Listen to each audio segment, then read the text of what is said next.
In this video, we are going to go through the steps of executing the timing of the race and monitoring participants. When you get the equipment, you can follow these same steps and simulate executing a race, then reset the device and prepare it for race day. Note, when resetting the device, the start times will be cleared out as well as the results. Assigned bib numbers and beacons will remain, so assign them as you would for the actual event.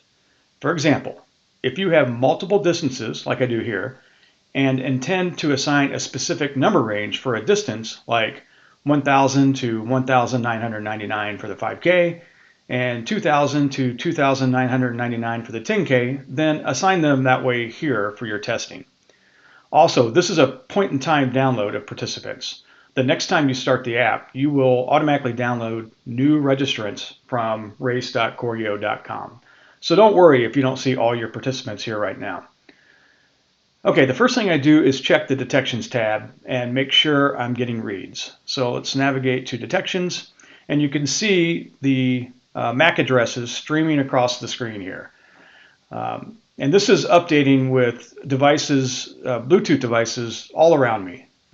These could be mobile phones, watches, earbuds, not just the timing beacons that we've handed out to participants. If this screen is blank for you or not updating, then go to the Options tab right below Detections and click Stop, and that will restart the service that is detecting Bluetooth devices. This is rarely an issue, but it's good to know how to address it should it come up. Okay, let's go back to the dashboard. This event has 3 distances, a 5K, a 10K, and a half marathon. If you have a relatively small event, I don't know, say less than 100, you could start them all at the same time by clicking the Start All button at the bottom here. And each of these distances would all start with the same start time. In my case, I'm just going to start the 5K individually. So I would line everyone up at the start line that is participating in the 5K. And when ready, I'll click the Start 5K button and yell Go. And you can see the start time of the event has been assigned 11:16 a.m. Now, when I'm ready to start the 10K and half marathon, which I'll do later, then I would just click them individually and they would both have their individual start times. As participants move across the start line, we'll record their time. So don't worry about inaccurate finish times stemming from the time it takes a participant to get from the back of the corral to the start line. Their start time will be the time that they pass by the timing laptop. Once you've started the race, you'll go over to the Results tab and you'll monitor participants.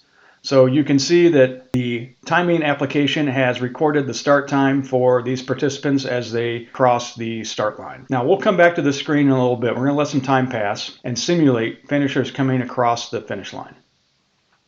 Okay, in our simulation, runners are beginning to come across the finish line.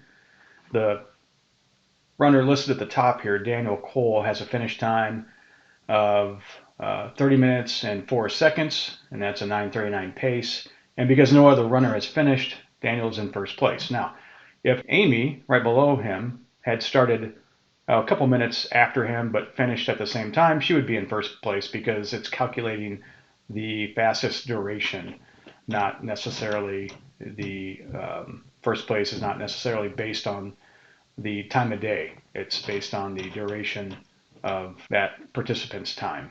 I've got timing beacons here near me, and I'm going to begin turning them on to simulate how participants coming across the finish line one at a time. Of course, they could be bunched up, 3 or 4 or 5 people could come across at the finish line all together, and we would track their time just the same as if they were separated. Now you can see at the top as people are finishing, our number of people finished count is increasing. So we know that 30 beacons and bibs have been assigned to this 5K, and of those that have started the race, which is 30, 4 have completed it. So it's a good way to keep track of how many people we have left out there on the race course.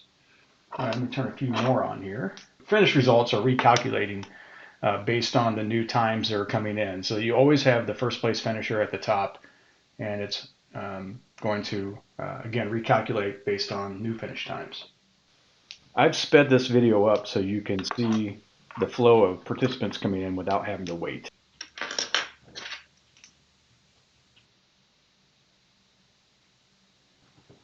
Okay, there you have it. So we've got 23 of 30 participants that have finished so far, and then of course this will update as the remaining participants come across the finish line. In the upper right hand corner we have this link to upload results. The software will automatically upload the results to the online results website if you're connected to the internet. If not, then whenever you get back to a location where you can connect back up to Wi-Fi, then you can force the update by clicking the upload results link to push those results out to the race results website. Let's navigate back to the dashboard as if we're going to start another event. So my 5K is running still. It started at 11:16. Now I want to start the 10K. I just come over here and click start 10K. Now I have the start time for the 10K at 11:55. And then of course I can do the same thing with the half marathon, and it is logging a time of just a few seconds later. So there you go. That is an overview of how to time an event.